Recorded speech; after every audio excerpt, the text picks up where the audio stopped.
Welcome to the Better Part Podcast. I'm Jenna Scott, a wife, mom of 7, and most importantly, daughter of Christ. Jesus wants more for us than the chaos and comparisons and confusion of this modern life. Let's grow toward Him as we journey through motherhood together.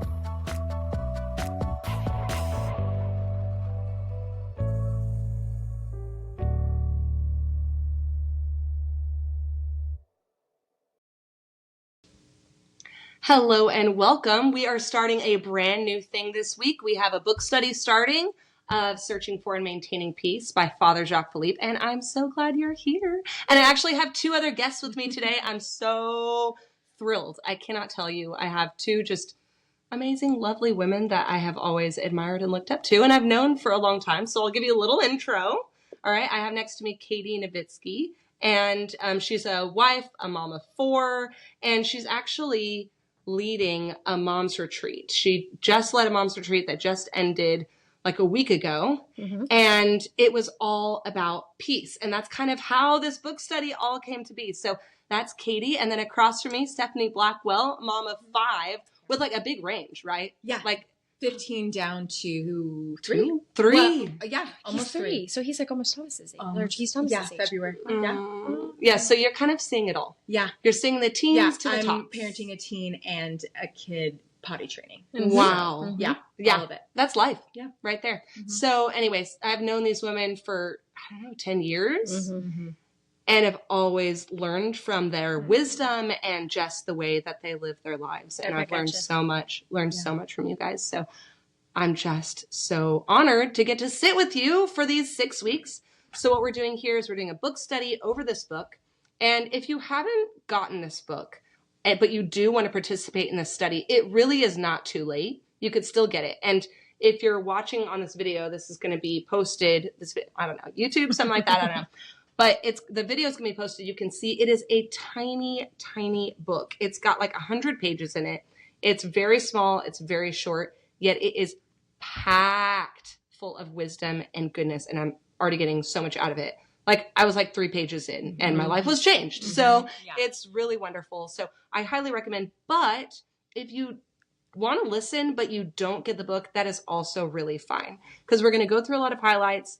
We're going to talk about a lot of stuff in the book and then just our own personal experiences, which I think are still going to be really beautiful. So I hope that there's something that you can relate to and somehow be brought closer to God. And that's our goal for all of it. So let's kind of share a little bit about what brought us into this. Katie, you want to start us off and tell us a little bit about where you're coming from when you come to the study? Yeah, I feel like peace has been like this word. It's been the word for like over a year that keeps coming to me. But I feel like every time I talk to other moms, it's the word that they keep bringing up. And in getting ready to lead this retreat, over the course of almost like 9 months, at the very, very beginning, the first thing you come up with is the theme. And I kept going to other moms. I'm like, if you went to a retreat, like what would you want the theme to be on? And for whatever reason, obviously the Holy Spirit. Who? Like every mom said peace to me in one way or another. Like peace was always in there. But they would get it a different way sometimes, like just calm, just, all these different things that like always, refreshing, something that's, they wanted peace. And so my co-lead and I, Kristen, we were like, we have to do this. And it's called the Restore Retreat. And so it's Restore Your Peace in Motherhood. And I had read this book before. I love Father Jacques Philippe. And we thought, why don't we just base the whole retreat around this book? And so we sent a book to all of the speakers and the musician and the moms panel. Everyone who was involved got the book. And then everyone on the retreat got the book. And so it's just been, I don't know, this book has been something that's been on my heart for a long time. And this word, peace, has been on my heart. And so I'm just so excited to do this. Yay. Yeah. Awesome. Well, what about you, Steph? It's awesome. Okay, so I have heard about this book for years. And I have a very dear friend who always references it. And my personality is such that I don't really read very much. And also I thought the title spoke for itself. So I was like, got it. I think I can sum it up. Got it. It's mentioned quite a bit in the Bible. Got it. Peace. And so for me, I had just said no thank you for so long. Or I thought by her sharing her life and what she's gleaned from it over and over again, I kind of was absorbing it like osmosis. And yet when Jenna just kind of said, hey, I was thinking about you, I have a knee-jerk reaction of saying no to anything I'm invited to. And so I was like, oh, probably no. And then it just kept coming up. And this was being referenced in a Bible study that I was doing. And I was like, I don't know the book. Fine, I'll read it. And again, preface. I mean, I just had chills, and it might as well have been Steph, comma, Yep. Like it was written for me. So a journey that has been very humbling. And so God has just really ripped me open and has revealed quite a bit. So I love it. I love that so much because it's God's love for you. And we're hoping, we're praying just now that this is affecting anyone who listens or anyone who joins us in this, but it's affecting us deeply. And it's like, God, you love us too. And it's so beautiful. So we'll talk more about that. But so beautiful. I also want to add, I think it's so beautiful, this idea that you guys came up with, that we can all get these things and we can all be doing our prayers kind of in our own silo, or maybe we're sharing it with one other person, or maybe a spouse, but this invitation, because as moms, as women, we desire community. Well, we are all made for community. Right. There is something essential about that for moms. And so if each of us are reading it and just the three of us can get so much out of it, there's so much more out there. So this is just this encouragement of women. It's just share your heart, be vulnerable. Find a way, if you haven't found that community, let this be your excuse to, hey, I want to read this with you. Yeah. Even just one other friend. Yeah. A sister, a mom, a cousin, Yeah. a neighbor. And if you were able to bring a group, that would be wonderful, because this could be a way that you can have consistent community. And we will have questions that you could go through with your group or with your friend and just kind of discuss, get together over coffee and hang out and talk about it. So if you wanted to do that, it is not too late at all. You could start this whenever you wanted. Or if you wanted to just come along the ride exactly with us, you can meet with a friend in 2 weeks and discuss the first two sections, and that's fine. It's over the course of 6 weeks, and these episodes are going to come out such that it ends right before Lent. So it's going to be a really nice send into Lent. It would be a really nice way to begin your Lent and also be in a place with the Lord where he can speak to your heart. What does Lent look like for you personally? So not too late. Make sure to do that. So let's talk about this. The first section that we're talking about today is the preface, which was meaty in itself. It was like 1 page, and it rocked me. So, which I usually skip over prefaces in books. Yeah. So, or the whole book. Yeah, it's true. Actually, I do. But I thought that was important too. Yeah, the preface, and then the first 3 chapters of part 1. So there's part 1, part 2, part 3. We're just looking at the first 3 chapters of part 1 today. And why don't we pass it over to Katie? Yeah. Because we asked you to kind of share a little bit about something that God's been speaking to you as you read this. Yeah, definitely. So I think in this first section, the chapters 1 through 3, I think the biggest thing that stood out to me was this desire in my heart to bring peace to other people. So like mainly my children and my husband first. But then of course my family, outside of that, my friends, everything like that. And he so clearly tells us from the very beginning, like the first few pages, he's like, you can't do that unless you have, peace inside yourself. And so that's really had me pondering a lot. And on page 8, it says that Saint Seraphim of Seraph said, acquire interior peace and a multitude will find its salvation through you. And I was like, woof, like that is, the power that has, just to impact other people's lives. And I was in adoration earlier this week, and I was bringing all of this to the Lord, like this book study and what I was reading. And he just so revealed to me this whole concept of like why I have to have peace before I can bring it to other people. But it was such a gift because I felt like he was telling me, like, I don't want you to just have peace so you can give it to other people. He was like, I want you to have peace because I want you to have peace. Like it's a gift that I want to give you. And I think I tend to run from that because it's like, well, I don't want to do the work, or that's messy, or that's hard, or that's scary to figure out my own peace, to be quiet myself. I'm like, no, Lord, but I'm fine. let me go take care of. Like, oh, someone's sick over here. Let me go take care of it. Don't worry about me. Like, Don't worry about me. Yeah. And I, like, the more I pondered on that, I think it's more just because I don't want to deal with like the brokenness or be quiet. I don't want to sit and be quiet. And that's where peace comes from, is that stillness and that quietness. And, I don't know. I tend to focus on others so that I don't, have to focus. Think about that. Yeah. And God can't use me unless I have that peace within myself. Further down on that same page, Father Jacques Philippe says, acquiring and maintaining interior peace, which is impossible without prayer, should consequently be considered a priority for everybody, above all those who claim to want to do good for their neighbors. Oh. Otherwise, more often than not, they would simply be communicating their own restlessness and distress. And I was like, ouch. Rude, but okay. Yeah. And I was like, I so want good for my neighbors, but I think more often than not, I communicate my own restlessness and distress to other people instead of, even though my desire is good, it truly is. I think my desire is good, but I don't think I have that true full peace inside of me to do that. And I wanted to share that I was at a women's summit that I think both of you were at, right? Oh yeah. Shout out. Yeah, your shirt. On my shirt. On your shirt. Yep. A women's summit earlier this year. I think it was in March or April or something of 2024. And I was in adoration and I was just praying and nothing was out of the ordinary. I was just praying and I was singing and I was worshiping.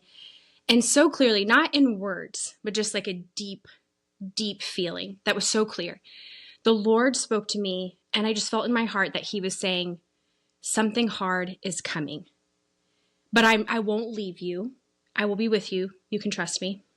And to kind of give you like a little bit of a backstory on like where my life has been the last couple of years, just 2 years ago, my son was 7 and he was diagnosed with leukemia and it rocked our world. He's still in treatment.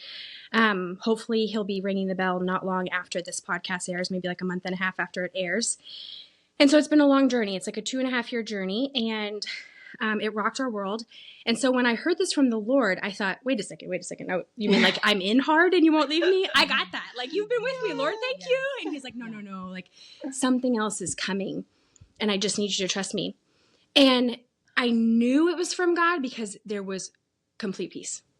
Like I wasn't scared. I wasn't confused. I was so peaceful. I mean, it was just this grace, like this flowing grace of like just peace over me. And it was like I almost audibly said out loud among other women, like I was just like, I trust you. Like thy will be done. Like, okay. Wow. And I don't think for anyone who knows me in real life that would be my initial answer if the Lord like sent an angel and was like, something hard is coming. I'd be like, I'm sorry, I'm done. No, thank you. Yeah, too busy. Got it. Can I decline? Yeah. Well, what's so funny is I remember when this happened and you told me. Yes.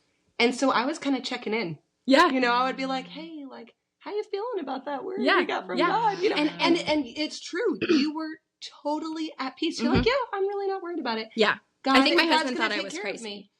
I know it's coming. We'll see when it comes. God has me. Yeah. And it was just that gift. It's not something you created. Yeah. It's not something you just naturally responded to. It was God's gift to you. Yes. And so a few months passed by and nothing happened. And I was like, well, maybe I just am making this stuff up in my head. Maybe I do not know the Lord's voice. And lo and behold, 3 months later, my husband was diagnosed with cancer. And like my beloved, my love, and I was so scared at first.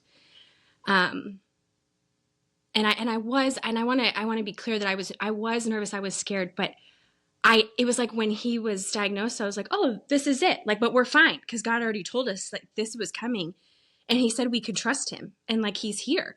Mm-hmm. And it was again, that like washing over me of just complete peace of like, he's going to be okay. This is going to be okay. And I don't know, it was just such a gift. And that changed a little bit later on that we'll talk about in the next podcast. I do want to be clear about that. But in the very beginning, it was just such a gift to have that peace. And then I was able to bring it to my husband. And I feel like even other close family members. And then there'd be times where I'd lose my peace and his would really, like the Lord would just gift him with that. And we'd kind of just play off of each other. And that was a gift all on its own.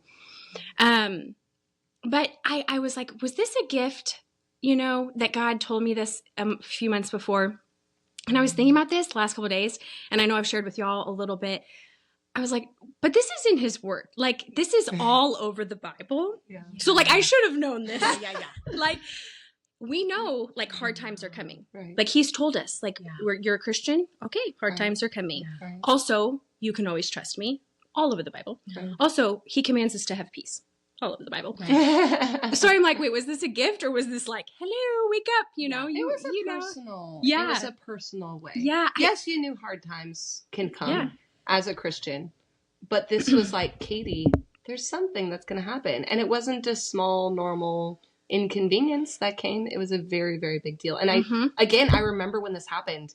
Yeah. And you were peaceful. It was insane. And our community was rocked harder than you were at the beginning. I know, I think everyone else was kind of, because it didn't make sense. I was glad for me that God gave you that warning. Yeah, and I think it was beautiful that I did let a few, like I let my husband know, and then I let a few close friends know, maybe it was 2 or 3. And so then they got to, heads up.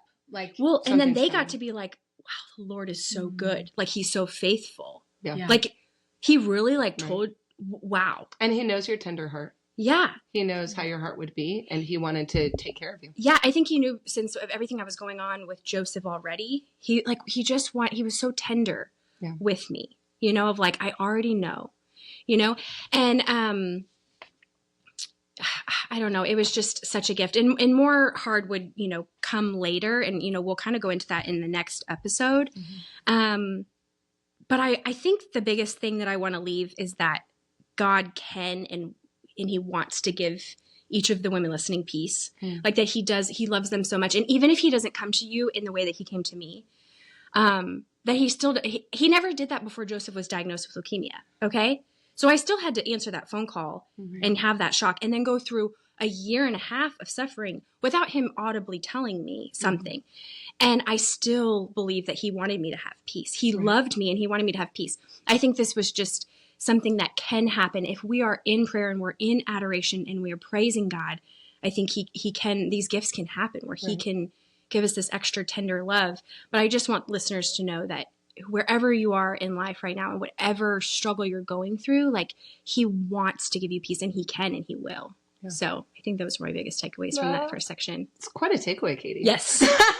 It's such a big takeaway. And I also think that as you share, and it's just a point that kind of was highlighted for me in just the preface. We were saying how rich just the preface was that ultimately this piece that is essentially the greatest battle, which we'll get into, that we're going to be fighting for daily, that this is going to last our entire life. And so, but he, in the preface, it just kept talking multiple times. He used the example, or he uses the word conserve.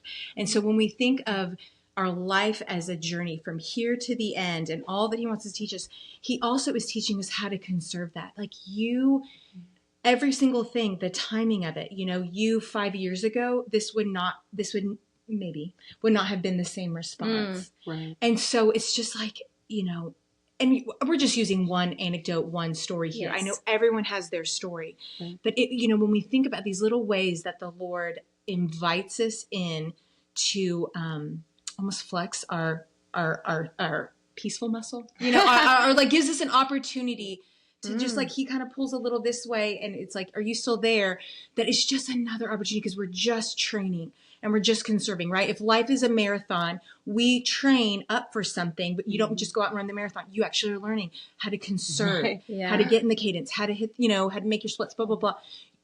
So anyways, I just think that it was just so beautiful the way that you were able to receive his message, because probably the Katie 5 years ago, or maybe 3 years ago, and certainly 2 years ago, would not have received that message the same way. Yeah. Right. So, I think that so many times I've told close family and friends that through suffering over the last couple of years, and even before that in my life, we all go through suffering, it gives us an opportunity to practice faith, to practice like true faith. Totally. And true peace, and true, and so where the rubber meets the road is when it's hard. Yeah, it's like, if for so long I could just say, I love you, Lord. I love you, Lord. And then it was like, oh, things are really hard. I still love you, Lord. Right. I don't know. So it's like that marathon. You kind of have to have the struggle Yeah. to learn, Right. you know? Right. I don't know. Right. Practice it.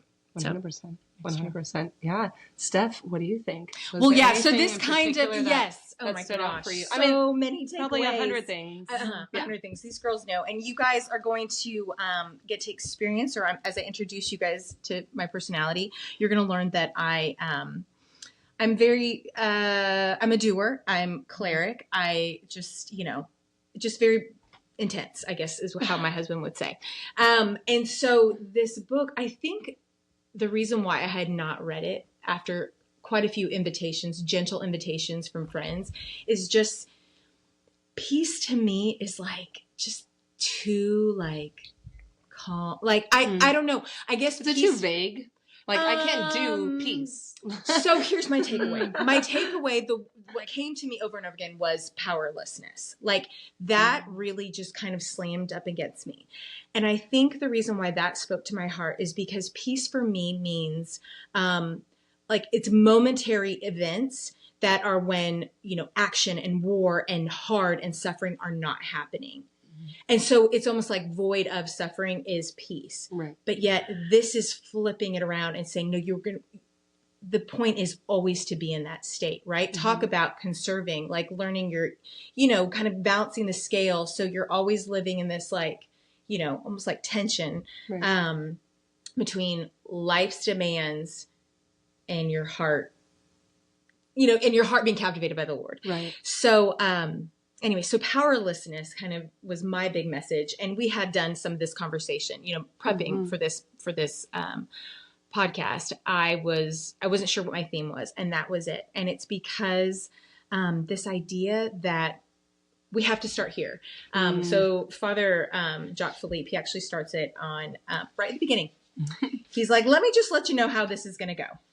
The first thing of which we must be convinced is that all of the good that we can do comes from God. And from him alone, apart from me, you can do nothing. Jesus said in John 15:5, he did not say you can't do much, but you can do nothing.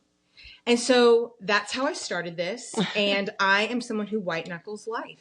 And so I live in a way, and I think in my everyday life as a wife and mom, that if I do A, B, C, D, and E, then everything will be okay. And in some ways, in my spiritual life, right? If I do all the things, then it will yield this. Everything has to be an equation. And the Lord, over and over and over again, he's so patient with me. He's like, I have to teach you again. Like, I'm going to have to teach you this again. Like, it can't be that.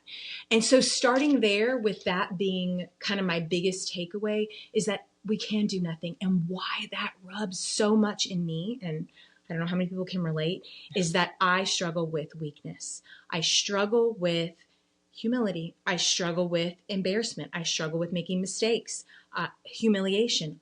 I struggle with suffering, right? Mm-hmm. It reveals so much of me. And so I've just spent so much time being so strong that when the Lord invites me into the quiet, I have to be weaker. I have to be more submissive. And so that message just really landed at a time that I needed, personally in our family, I needed to be reminded because I struggle with control. And so he invites me again and again and again to exercise this peace.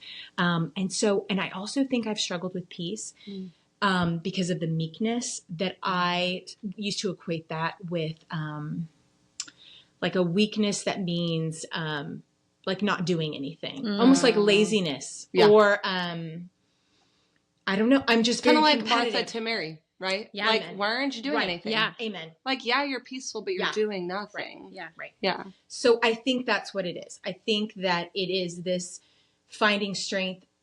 Strength actually is coming through the peacefulness rather than I kind of was always like, no thanks. A little bit of what Katie is talking about. Like, no thanks. I'll do all the other things and keep myself busy because, or, I'll keep fighting because then if I stop and if I'm still, that's a little scary. Like, what will come up? Well, when we're acting so much, we have the idea that we can be in control, just like you're saying with the equations, right? And I think that everyone in the world today struggles with this because we can control so much. Right. So much of our lives we really can control. Basically void of like other people. We can't necessarily control another person, but there's so much we can. And so I think we just think like, oh, when this happens, this is how I'm going to feel. So I'm just always going to do this, right? And like when we can create that control in our lives, we can think like, okay, this is working. This works for me. You know, it's good. But any kind of peace, quote unquote, peace that we create is false because there's a point that we're not going to be in control anymore. Right. And I think also, I'm kind of always thinking about worst case scenario. Mm-hmm. So as a mom, I think if I can think ahead for everyone else, maybe the suffering will be less, right? Yes. Well, you know, or even from in my marriage, like, if we can get ahead of this, you know, like let's really, you know, attack this thing in our marriage so that we're ahead of the game. We'll never have this issue again. Right. And so everything is do, productivity and do, and being strong. And so it over and over again, the Lord has to like pull me back. And so, also, was it St. Vincent de Paul in the book? Yeah. He says we actually have to work on being more inactive than active. At page 6. Right. And that is against every ounce of my temperament and personality and the way the Lord made me. And he's like, no. And so then I'm like, why would you make me like this, Lord? Right. And he's actually through this, I'm going to teach you your greatest lessons. Like your mission will be made complete because of this. Like you're going to have to wrestle with this truth of who you are. So I can't wait to hear how you continue to grow in this, because God did make you with giftedness to be strong, to stand up for your convictions, to make changes. And like, we have benefited from so many things that you've just done in our small community because you are strong and you are a doer. Mm-hmm. And those are ways that God does work, right? But at the same time, like how much of it is based on him or, you know, I don't know. But like, I'm interested to hear as you continue to read, like what that looks like for you. What does that doing versus not doing look like? And is peace, does that necessitate stillness and quietness always, right? Or is there peace that he wants to give you through sometimes what you're doing, right? Yeah. That'll be interesting to learn. And I do think, though, what you're saying, like conserving, like we're learning how to be peaceful so that we can continue to have that peace while we're getting stuff done. Right. And also, so then it's kind of like be powerless, you know, in your weakness, I am strong. There is all this. And again, I know this in my head, but my heart takes a while to get caught up. But then Father Jacques is like, well, first I need you to submit to this or surrender this. Like you can do nothing apart of me. And then immediately he goes into, because there is a fight and it's actually, you're going to fight with a peaceful heart. And I'm like, oh, but I do love action. Like I do love that. Right. So it's almost like I think I started with my takeaway being like, I don't like this part. But he's like, the reason why I did this first is because the sooner you realize this part, then I can build on this message that the Lord has for you. Mm-hmm. You know? Don't skip the first step. Yeah. Come to me, be docile to me. It starts in prayer. Like it starts in the quietness, in the stillness, in prayer, which is so hard for someone in 2025, 2024, you know, because everything is noise. Right. I feel like the devil knows that too, you know, and it's like, he's like, oh, I can get them to scroll. I can get them to listen to something else. Whatever. I can get them to watch something. I can to join 100 things. Yeah. To Marco Polo, you know, just to always be talking and always be consuming. Yeah. And those things are not bad things. Right. It's just that we can't turn them off. Like in this day and age, like we have grown up and our children will grow up and we have to equip them to learn how to have a quiet house, like to have the TV off for a quiet heart. Yeah. And have this time of prayer and just to be still and quiet. It doesn't have to be this big production. And unless we have this quiet place in this prayer, we can't go out and do the things. Right. Because we will bring, like he says, disorder. We will bring anxiety. We'll do the things and we'll probably get them done. Okay. Probably not the best we could. Well, some of us but they'll be good anxious. At getting stuff done. Yeah. But white knuckling it. Right. Yeah. Right. I know. What about you, Jenna? Man, I mean, you're just listening. I'm just listening because it's so good. You're like, that was my takeaway? No, I do have these takeaways too, because I think there is so much goodness. And I'm excited, hopefully, that listeners can get this book and read it too. But even if you're not getting this book, like there is so much goodness that I'm just learning listening to y'all. I'll just share a little quick thing at the end. I think that My biggest takeaway was something kind of small. It's with that same monk, Saint Seraphim of Sarov.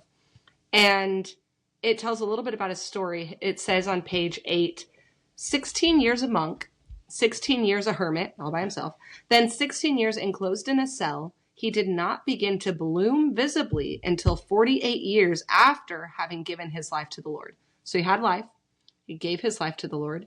He had 16 years as a monk, probably just doing his little monkly duties, whatever, like cleaning the floors, a hermit, and then enclosed in a cell. And then he started really ministering. And it says thousands of pilgrims would come to him and leave comforted and delivered from their doubts, anxieties, and enlightened in their vocations and healed in their bodies and souls. So miracles were done through him. And it's such like a small part when he has so much just straight up wisdom in this part of the book. But it reminded me that God is not in a rush for me. And I think I can be hard on myself and get really frustrated if I fall into the same sin again, or if I fall into the same anxieties, or if whatever. I think that I'm not as good as I should be at this point. You're supposed to learn this lesson. I already knew this. Yeah. I was already too holy for this, right? Whatever it was. And I can get really upset and frustrated with myself. And I think in my best, most peaceful states, when I'm close with the Lord, I can look at these little sins and just be like, oh, God, there I went again, of course. But here, I know you're here. Bring me back, save me from this. And I don't have to let it take me down. But this was just a good reminder to me that God doesn't look at me like tapping his watch, waiting for me to get better. He's watching me with love, and he's waiting for me to develop and mature, and that's okay. He's not trying to hurry me along faster than I can handle. And that was just really encouraging to me. So I'm really excited about continuing to grow in this. And I'm excited about the next part too. Yeah. I mean, all of it is really, really, really good. So I'm hoping that our listeners can join us back. And again, it is not too late to get a book. It is not too late to ask a friend to join you, to get a group. We're going to have the show notes that has all the parts we're going to go through. So what part we're going to discuss on which week. Also, we're going to have discussion questions. You could talk about it with, heck, you could do this with a husband, right? Mm-hmm. Like, I think that we're going to use a lot of examples that are motherhood, but he could even listen to the podcast. It's not so far beyond him. So I really hope that you do join us again next week. And the next time that we meet, it's going to be part 1, chapters 4 through 7. So we're going to finish part 1 next week. And I hope I see you there. And we'll talk to you then. Okay. Bye. Thanks, guys. Bye.